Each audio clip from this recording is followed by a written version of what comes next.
Monica. Bonjour Audrey. Merci, un grand merci d'avoir accepté d'être notre invitée pour la rubrique Un café avec. Et donc, un café avec toi aujourd'hui. Mais d'ailleurs, ça me fait penser que j'ai oublié ma petite tasse à café. Mais c'est pas moi grave. Je l'ai pris. On prend le... Ah bah super. Le petit café ensemble. Est-ce que tu veux bien te présenter, du coup, s'il te plaît, ton parcours? Où est-ce que tu travailles? D'accord. Eh bien, écoute, moi, je m'appelle Malika Téton. Je suis infirmière puéricultrice de base de formation. Je travaille en service de réanimation néonatale et néonatologie au centre hospitalier Yves Le Foll, à Saint-Brieuc. C'est dans les Côtes-d'Armor, en Bretagne. On est un service de 25 lits avec maintenant 9 lits de réanimation, 3 lits de soins intensifs et 13 lits de néonatologie. On a également des lits en maternité dont les enfants dépendent de la néonatologie, mais qui permet de limiter la séparation par enfant. On est un service, on est même une maternité labellisée IHAB.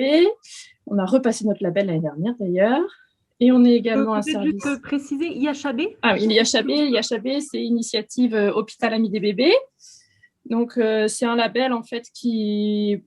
pour la promotion de l'allaitement maternel, de la proximité parent-enfant, de l'accouchement physiologique, avec plein de choses tout autour de l'alimentation et de la physiologie de l'accouchement surtout et des premiers jours qui suivent la naissance. C'est à peu près ça. Et on est également un service NIDCAP.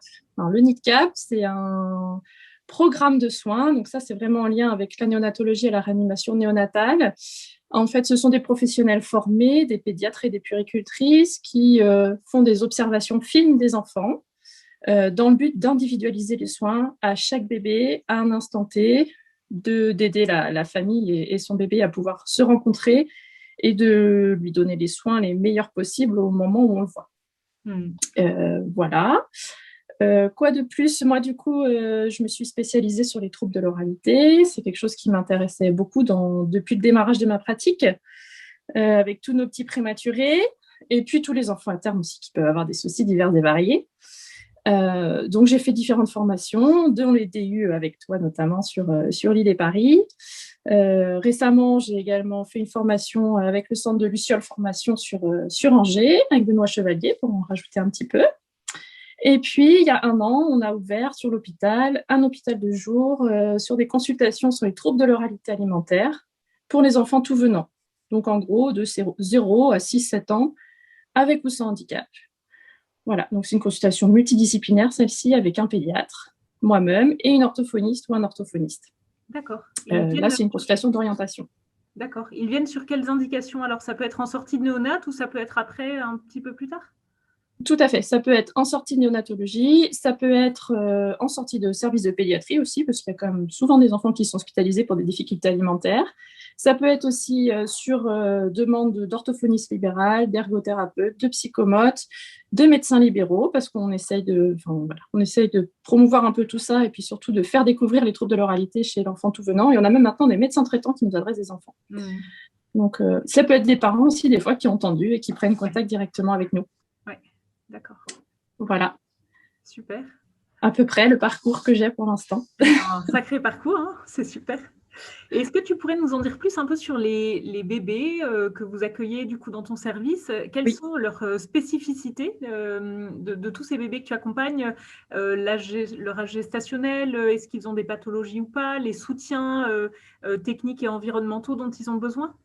Oui, alors nous, dans le service de Saint-Brieuc, on accueille les enfants à partir de 24-25 semaines d'aménorrhée. Donc, en gros, ça fait 5 mois et demi de grossesse. Des enfants qui ont un poids de naissance, normalement, c'est à partir de 500 grammes. Donc là, c'est vraiment des enfants prématurissimes. Après, on accueille toute prématurité confondue. On accueille aussi l'ensemble des enfants, en gros, en dessous de 28 jours pour n'importe quelle pathologie particulière. On accueille peu d'enfants après avec des malformations connues en anténatal, ça dépend ce que c'est, parce que le centre de référence après on a Rennes, mais on arrive souvent en seconde ligne du coup pour tous ces enfants-là, notamment tous les enfants qui ont des atrésies de l'œsophage, des enfants qui peuvent avoir des hernies diaphragmatiques. Voilà, tous ces enfants-là ne sont pas dans un premier temps chez nous, mais par contre viennent terminer leur séjour chez nous. Donc là, on est vraiment fixé sur surtout le côté mise en place de l'alimentation en fait, pour ces enfants-là. Les enfants prématurissimes, grands prématurés, c'est des enfants qui ont des soutiens ventilatoires importants, des soutiens hémodynamiques parfois aussi. Des enfants qui sont en général porteurs d'un cathéter central, donc une nutrition parentérale, des enfants qui sont porteurs pour tous, quasiment à 100% de sonde gastrique, pour la nutrition entérale. C'est des enfants qui ont un parcours parfois très long. Du coup, les enfants qui naissent à 25 semaines, le dernier, là, il est resté quasiment 5 mois chez nous. Voilà. La force du service où je travaille quand même, c'est que c'est des enfants qui ne changent pas d'équipe du début jusqu'à la fin, puisque le service de natologie, on a tous les lits dans le même service avec la même équipe. Et les gens tournent, en fait, comme ils ont envie le matin quand ils arrivent. Qu'est-ce que je peux dire en plus sur ces enfants? C'est des enfants qui ont besoin d'énormément de soutien, et la famille notamment. Oui. On intègre énormément les parents, en fait, dans notre prise en charge. Par le NICAP notamment, ça en fait vraiment partie. Les parents sont vraiment des vrais partenaires de soins pour nous. Ils font, au bout d'un certain temps, en fait, on a des parents qui sont quasiment autonomes de leurs enfants. Ils connaissent tout et bien mieux que le soignant qui est avec eux. Le soignant est plus là pour les accompagner et surtout pas pour faire à la place d'eux. Et voilà, il faut savoir que le risque vital, il est quand même engagé longtemps chez les prématurés, notamment chez les grands prématurés. Donc voilà, pour les parents, c'est quand même un parcours en dents de scie qui est très long, très difficile, très lourd physiquement, psychologiquement. D'ailleurs, on a une psychologue aussi qui intervient dans le service pour soutenir un peu tout le monde, les équipes aussi, parce que c'est pas toujours simple. Ouais. Mais voilà, donc c'est vrai que c'est des enfants qui ont vraiment des besoins particuliers sur le plan respiratoire, sur le plan alimentaire, sur le plan affectif. Et sur le plan du développement surtout, parce qu'il ne faut pas oublier que, en gros, il manque le 3e trimestre de grossesse et que c'est sur ce trimestre-là que le développement neurologique est le plus important quasiment, et notamment tout le développement sensoriel de ces enfants qui ne sont pas dans un environnement complètement adapté comparé au ventre de leur maman. Ouais. Et alors, je me souviens, tu en avais parlé à ta présentation au début, ce qui m'avait beaucoup marqué, c'est justement la place que votre service propose aux parents. Oui. Et du coup, est-ce que tu peux nous en dire plus sur les choses qui ont été pensées de façon spécifique pour l'accueil des parents, sur comment est-ce que vous arrivez à les soutenir dans leur parcours de vie qui est compliqué, de l'accueil d'un enfant qui est né trop tôt Alors, déjà, ça commence par la maternité, puisque c'est des parents qu'à la maternité, on essaye de garder un petit peu plus longtemps que les autres. Dans la mesure du possible, bien sûr, parce que comme toujours, il y a besoin de lit, il y a besoin de place. Mais souvent, les mamans arrivent quand même à rester, on va dire, une semaine sur la maternité, ce qui est quand même mieux que les 3 jours initiaux. Ensuite, nous avons quelques chambres individuelles, notamment en réanimation, avec un lit qui est mis à disposition des parents dans cette chambre pour favoriser le pot à pot au maximum. Les parents sont acceptés chez nous 24 heures sur 24, le père et la mère. En dehors du contexte Covid, la famille et les fratries sont également accueillis sans problème. On va dire sur des heures par contre un peu plus ouvrables et toujours en respectant les besoins de ce bébé. C'est-à-dire que si ce bébé a besoin de calme, on va peut-être pas aller faire venir toute la famille les 3 premiers jours, quoi. Voilà, il faut aussi être... Mais ça, c'est des choses sur lesquelles les parents comprennent vite les besoins fondamentaux de leur bébé et tout ça. Mais en tout cas, ils sont acceptés. C'est très important, notamment pour le soutien de certaines familles qui ont vraiment besoin que certaines personnes viennent voir ce bébé-là. On a un salon des familles aussi qui permet aux familles de se retrouver. On a un endroit où les parents peuvent manger. Ils ont des frigos, ils ont un micro-ondes à disposition. Voilà, c'est des petites choses toutes bêtes, mais qui sont vraiment très importantes pour pouvoir faciliter la vie de ces parents-là. Puisqu'on accueille quand même tout le département des Côtes-d'Armor, donc on a des familles qui sont à bien plus d'1 heure de route de l'hôpital. On a également la chance d'avoir une maison des familles sur le centre hospitalier. Donc les parents peuvent aussi éventuellement louer une chambre à bas coût, on va dire, pour pouvoir rester auprès de leur bébé. Après, dans les chambres à plusieurs enfants, on a des sièges qui sont pensés, on va dire, pour rester des heures dessus électriques et faciliter le pot à pot. Parce que voilà, le pot à pot, en fait, c'est un peu le centre de nos soins. L'idée, c'est que le bébé puisse rester un maximum de temps en pot à pot contre ses parents, puisque c'est quand même là qu'il va le mieux se développer sur tous les points de vue. Donc là aussi, on essaye de faire comprendre aux familles l'importance de tout ça, et le pot à pot est un soin au même titre qu'on va faire une prise de sang ou une échographie cardiaque à un enfant. Donc c'est vraiment ça qui est au centre de tout, et Et on essaie de faciliter pour les parents leur venue de ce côté-là. Qu'est-ce qu'on a mis encore en place? On a la psychologue, on a l'assistante sociale aussi, hein, qui peut faire des démarches pour les parents. C'est important parce qu'une naissance prématurée, ça entraîne beaucoup de démarches administratives. On ne se rend pas compte comme ça, mais il y a quand même beaucoup de choses à mettre en place. Et les parents, ils ont autre chose à penser que les papiers. Côté néonatologie, après, on a 5 chambres mère-enfant, dites chambres kangourou. Donc là, c'est vraiment une chambre de maternité qui est reconstituée, si on peut dire, à l'intérieur même du service, avec voilà, des lits cododo. Là, bientôt, on a, grâce à SOS Préma, gagné un prix de présentation et on va avoir des lits doubles parentaux. Super. Dans ces chambres-là. On va pouvoir équiper 3 chambres sur 5, là. Donc, on espère que l'hôpital va nous équiper les 2 autres. Mais voilà, en tout cas, ça a des lits parentaux, les lits à 2 personnes, ce sera quand même plus sympa que la couchette par terre pour le papa qui veut rester en plus. Voilà. Donc, voilà, plein de petites choses qui sont mises en place. Et puis, bien sûr, ces observations handicap qui permettent de soutenir la parentalité aussi. Ouais. C'est vrai que dans ces services, ce qui prime, ça va être les soins vitaux au bébé, mais on sait à quel point, le pot à pot fait partie de ces soins qui sont vitaux et que les parents puissent se sentir suffisamment bien pour venir dans le service et pouvoir participer. Chacun peut-être avec ce qu'il peut faire, mais participer à tout ça. Oui. Et puis après, c'est un travail d'équipe. Même la SH va faire attention quand elle va venir vider les poubelles à la façon dont elle va le faire. Si c'est un bébé très fragile, elle ne va pas le faire de la même façon que dans une chambre où on a des enfants qui sont peut-être un peu moins fragiles. En tout cas, c'est un travail vraiment complet. Et je pense que la chose la plus difficile au jour d'aujourd'hui, c'est de réussir à avoir une présence parentale suffisante avec des familles qui peuvent être loin, mais des familles qui, des fois, ne comprennent pas toujours la nécessité et l'importance d'être là, et avec une précarité qui est grandissante aussi chez nous. Et voilà, du coup, c'est toutes ces difficultés qui peuvent se mettre en place, mais on sait que pour ce bébé, c'est vraiment très, très important. Et finalement, quand on a réussi ça, on a tout réussi parce que c'est aussi l'attachement qui se met en place, c'est tout l'accompagnement. Et finalement, plus les parents se sentent à l'aise et plus ils vont venir. Et plus ils se sentent accueillis, plus ils vont venir. Et plus ils sentent que leur bébé a besoin d'eux, et plus ils vont venir aussi. Et du coup, ça marche pour le côté respiratoire, ça marche pour le côté alimentaire ensuite, ça marche pour tout. Et puis, ça marche pour l'attachement et tout le côté affectif, qui est quand même important. Et tu parlais de la sensorialité aussi. Il y a effectivement le côté sensoriel qui est hyper sollicité, peau à peau, avec le toucher, l'odeur. Oui. Et puis, ils sont bien mieux là que dans leur couveuse. C'est vrai que le pot à peau, c'est vraiment un moment de partage, mais c'est un moment de découverte pour le bébé. C'est un moment où il a un sommeil qui est beaucoup plus profond que dans sa couveuse, donc son cerveau se construit mieux.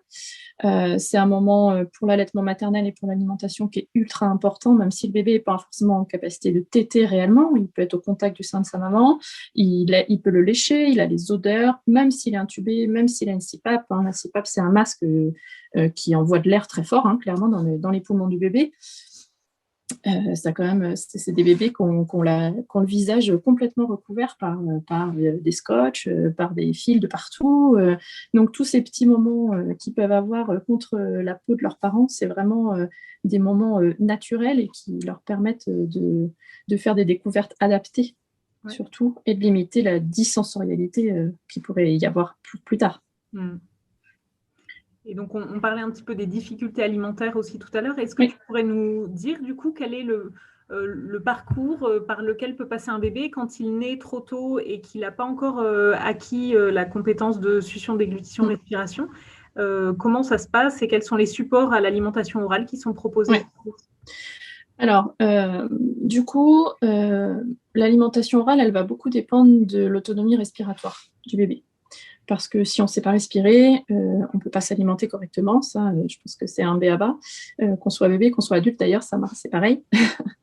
Donc avant tout, c'est vrai que c'est le support ventilatoire qui va déterminer la suite. Maintenant, rien n'empêche de toujours favoriser l'oralité de ce bébé, et notamment des moments plaisir, parce qu'on est quand même très intrusif et très agressif en néonatologie, mais il y en a besoin parce que c'est vital pour ce bébé. Ces bébés qui sont intubés, ils ont quand même un tuyau qui passe par le nez, qui passe du coup en arrière-gorge pour aller jusque dans la trachée. À côté de ça, ils ont forcément une sonde gastrique qui sera posée dans la bouche. Une sonde gastrique qui va être posée des fois 3-4 fois par jour parce qu'ils bavent, parce que ça ne tient pas, parce que les scotch ne tiennent pas. Et puis, ils auront un capteur en plus à côté. Enfin, voilà, du coup, c'est vrai que c'est des bébés qui ont énormément d'agressivité autour de la sphère orale. Donc, nous, on va être vraiment dans un accompagnement. C'est-à-dire que chez le tout petit bébé qui n'a pas du... Alors, ils ont tous le réflexe de succion à la naissance, hein, parce que ça s'acquiert vraiment in utero de bonheur. Maintenant, même à 25 semaines, les bébés, ils sont capables de téter. Alors, nous, on utilise facilement des tout petits cotons-tiges, où il y a très peu de coton hein, dessus. C'est des cotons-tiges qu'on a fait stériliser en plus au passage. Et on va les proposer, de toute façon, ça va être du lait de mère, hein. Donc de leur maman en priorité, bien sûr. Donc, il y a énormément d'accompagnement autour de l'allaitement maternel aussi, hein. Les chiffres de l'année dernière sont assez extraordinaires parce qu'on a des enfants de... Alors, je ne sais plus exactement, je crois que c'est tous nos moins de 28 semaines, on a 88% de nos enfants qui ont été allaités sur une partie du séjour. Alors, pas forcément une sortie en allaitement maternel exclusif, mais en tout cas qui ont au moins été allaités en début de séjour. Donc ça aussi, ça fait vraiment partie d'un travail anténatal. Je n'ai pas parlé de ça, mais c'est vrai que les pédiatres, dans la mesure du possible, vont rencontrer les parents avant l'accouchement prématuré pour expliquer qu'est-ce que ça va être la prématurité, qu'est-ce qu'on va leur demander en termes de présence, tout ça, c'est des choses qui vont essayer d'être déjà discutées avec eux. L'allaitement maternel, on ne peut pas dire qu'on les oblige, mais presque, hein. Même si ce n'était pas un choix, on leur dit vraiment l'importance du lait maternel pour ce bébé prématuré. Et de toute façon, ce sera du lait de donneuse, hein, sinon si ce n'est pas le lait de sa maman. Donc, avec toute cette continuité sensorielle, hein, notamment autour de l'allaitement maternel et du lait de la maman par rapport au liquide amniotique. C'est vrai que ça aussi, c'est le côté réassurant encore pour ce bébé. Donc, on va démarrer avec ces petits cotons-tiges qu'on va proposer au bébé, d'abord sur les lèvres, et puis en fait, ensuite, on voit vraiment ce qu'il nous propose, qu'est-ce qu'il nous dit, ce bébé. On est beaucoup dans l'observation avant tout, hein. Voilà. Donc, on a des bébés à 25 semaines qui sont capables de sortir leur langue et de venir presque attraper, j'ai envie de dire, hein, ce petit coton-tige et qui vont faire des mouvements de succion dessus. Voilà. Donc, on va s'en servir pour les soins douloureux, mais pas que. Ça peut être aussi sur une période un peu d'éveil, ça peut être sur une période où voilà, on va proposer ça différentes fois dans la journée à ce bébé. Et puis, si on a la maman à côté, on va encore essayer plutôt de le poser sur le sein de sa maman pour lui proposer de faire la même chose sur le sein de sa maman. Donc ça, c'est vraiment pour les tout petits. Donc, on reste assez longtemps comme ça avec ces petits cotons-tiges imbibés de lait. Alors, on va aussi être très attentif au positionnement de ces bébés. Il faut qu'ils soient toujours regroupés.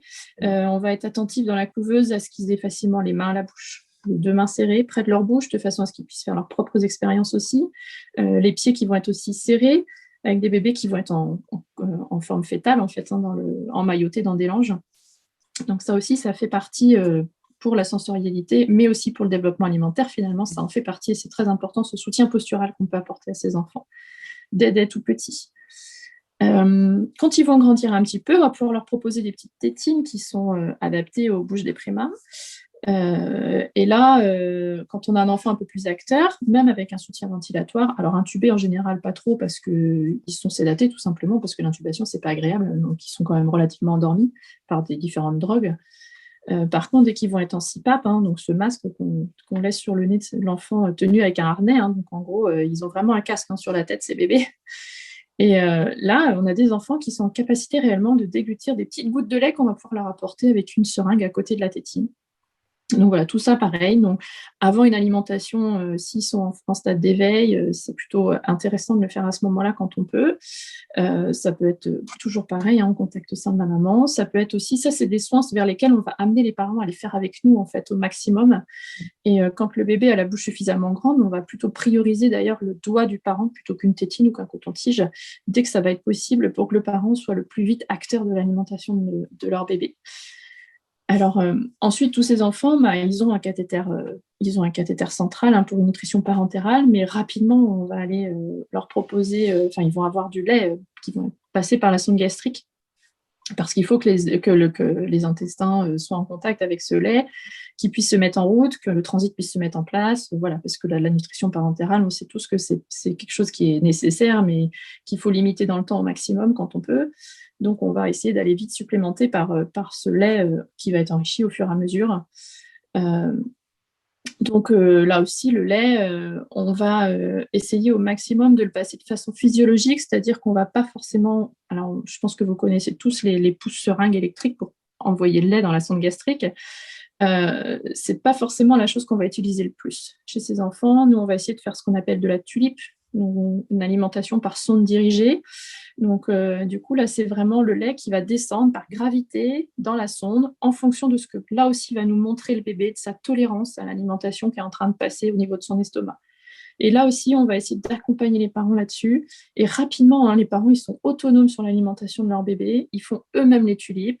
Voilà, quand on leur explique, hein, quand ils voient quand il y a une pause respiratoire, eh ben, ils vont faire une pause dans l'alimentation. Quand le bébé se tortille, ils vont arrêter aussi. Et tout ça, c'est des choses qu'on va essayer de faire au maximum en pot à pot. Aussi les parents pour que ça se passe le mieux possible pour les bébés. Voilà, donc petit à petit, comme ça, on va les emmener vers l'autonomie alimentaire. Et puis, quand il n'y a plus de soutien ventilatoire, déjà, les bébés, ils ont souvent une période où ils dorment parce qu'ils sont fatigués de tout ça et de tout ce moment-là. Donc, les parents trouvent ça toujours un peu long, hein, cette partie où ça y est, le plan respiratoire et le plan un peu vital, du coup, est passé. Ça va mieux. Et maintenant, oui, le bébé, il a besoin de se reposer. Donc, ils vont continuer les tulipes. Alors après, c'est vrai que ça peut nous arriver de mettre sur la sonde parce qu'on n'a pas le temps, donc sur le pouce-seringue parce que le parent n'est pas là, parce qu'il y a un autre bébé qui arrive, qu'il faut s'en occuper.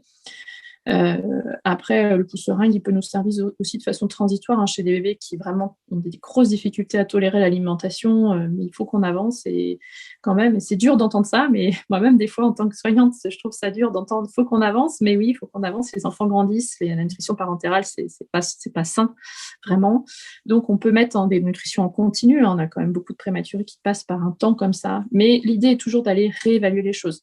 Et puis, si là, le bébé, il n'a pas toléré sa tulipe parce qu'il a eu des régurgitations, du coup, on aura mis sur un temps plus long, c'est pas grave, peut-être que ce soir, il pourra le tolérer. C'est vraiment ce côté-là, quand on parle d'individualité, c'est aussi ce côté-là qu'on essaye de valoriser, vraiment de s'adapter au maximum des capacités du bébé à l'instant T ou ce qu'on lui propose. Alors ensuite, quand il continue à grandir, alors on ne se fie pas trop au terme en fait. Le terme du bébé, le poids du bébé, c'est pas trop ça qui nous intéresse. On est vraiment sur ce bébé-là, son individualité, qu'est-ce qu'il est capable de faire à ce jour-là. Et puis au fur et à mesure, oui, au fur et à mesure, on voit que ce bébé, il est quand même, ça y est, il commence à savoir déglutir. Au sein de sa maman, la maman, elle sent qu'il y a plus de mouvements de bouche, que c'est plus fort. Nous, on voit des déglutitions qui se passent. Et voilà, dans le service du con, on a essayé de s'équiper d'outils pour nous aider un petit peu, pour objectiver un peu tout ça, hein. Donc, on a 2 outils différents, un pour les enfants allaités au sein, un pour les enfants qui iront plutôt vers le biberon après. Ça va rester un choix parental, hein, bien sûr. Donc, pour les enfants allaités au sein, on va utiliser la PIPS. Je pense que c'est des choses qui sont assez connues, hein, cette échelle de PIPS, ainsi que la fleur de lait. C'est 2 échelles qui nous permettent vraiment d'objectiver où en est le bébé, où en sont ses capacités et qu'est-ce qu'on va pouvoir lui proposer lui dans son autonomie. Et en fait, grâce à la PIPS, on a créé ça s'appelle ce qu'on appelle un protocole d'adaptation des compléments, c'est-à-dire qu'on va peser le bébé avant-après la tétée, on va voir ce qu'il a tété au sein de sa maman. Et là, bien sûr, voilà, c'est là que c'est important d'objectiver vraiment est-ce qu'il est prêt ou pas, parce que c'est terrible pour une maman de les peser son bébé et puis qu'on voit qu'il a bu 2 grammes, quoi. C'est très dur. Donc, si c'est le cas, on se dit, non, finalement, il n'est pas prêt, on réitérera ça plus tard. Après, bien sûr, on a tout le suivi de la lactation. On a une consultante en lactation, si je ne vous ai pas dit, une puéricultrice, du coup, qui a un temps, une journée par semaine, en fait, pour l'aide à l'allaitement de toutes ces mamans, le suivi de l'allaitement. On est toutes formées, bien sûr, mais c'est bien qu'il y ait une personne comme ça qui soit dédiée une fois par semaine, où elle a du temps que pour ça, pour les allaitements compliqués, que ce soit de l'hypolactation ou de l'hyperlactation, parce qu'on a les deux. Ça aussi, les mamans, elles ont besoin d'être accompagnées là-dessus, parce que pour avoir un allaitement qui fonctionne bien au sein, il faut d'abord une lactation qui soit efficace et qui fonctionne bien.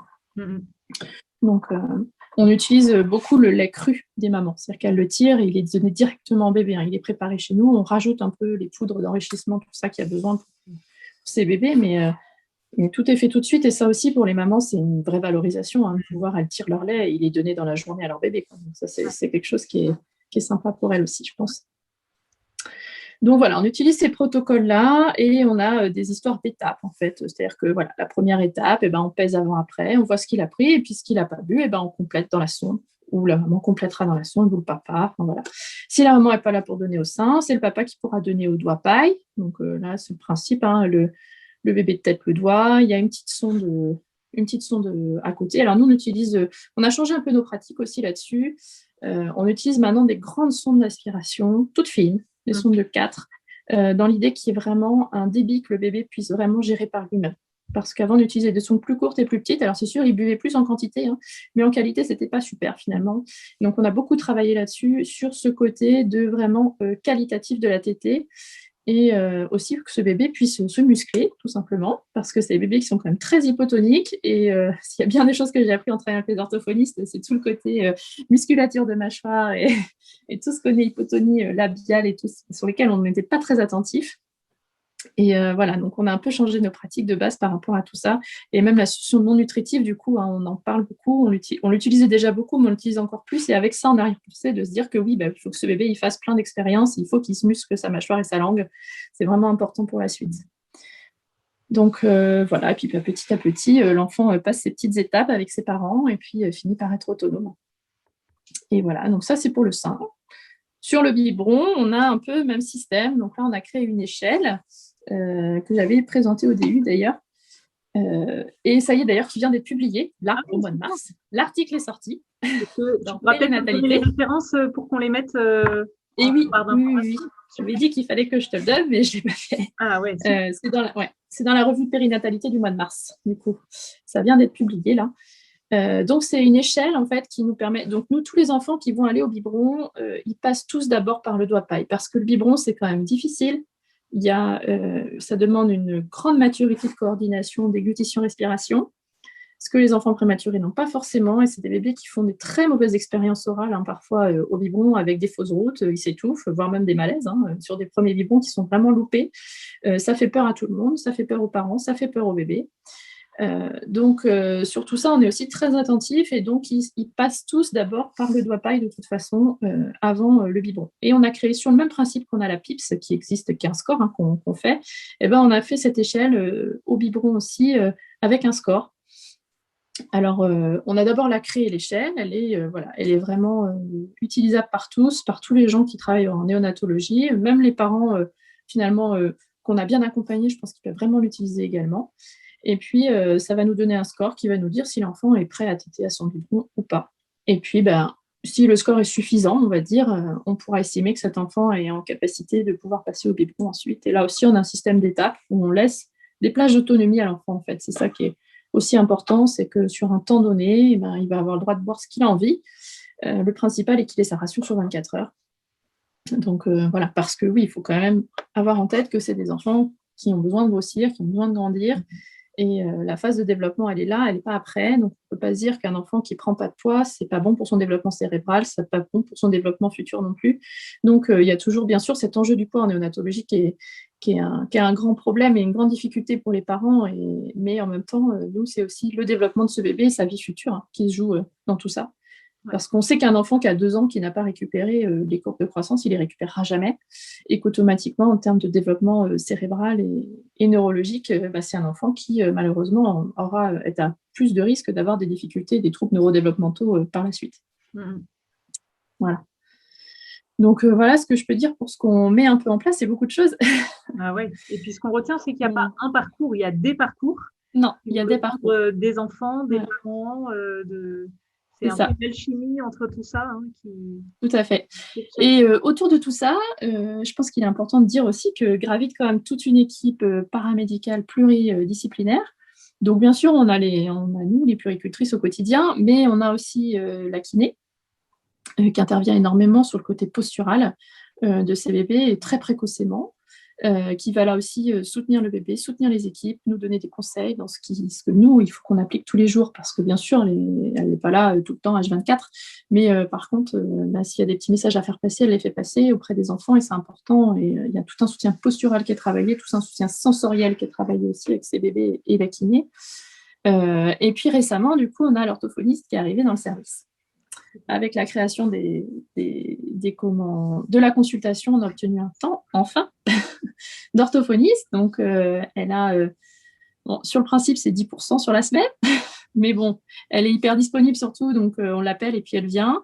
Alors actuellement, on est surtout déjà sur une découverte, parce qu'elle elle a fait un petit peu de réanimation néonatale dans son parcours, mais c'est une découverte. Et puis là, l'idée, c'est vraiment de faire un travail de fond dans le service, donc sur des enfants avec des difficultés, en priorité là, actuellement. Mais l'idée vraiment est d'aller plus loin et de travailler sur le grand prématuré, justement, être dans la prévention au maximum.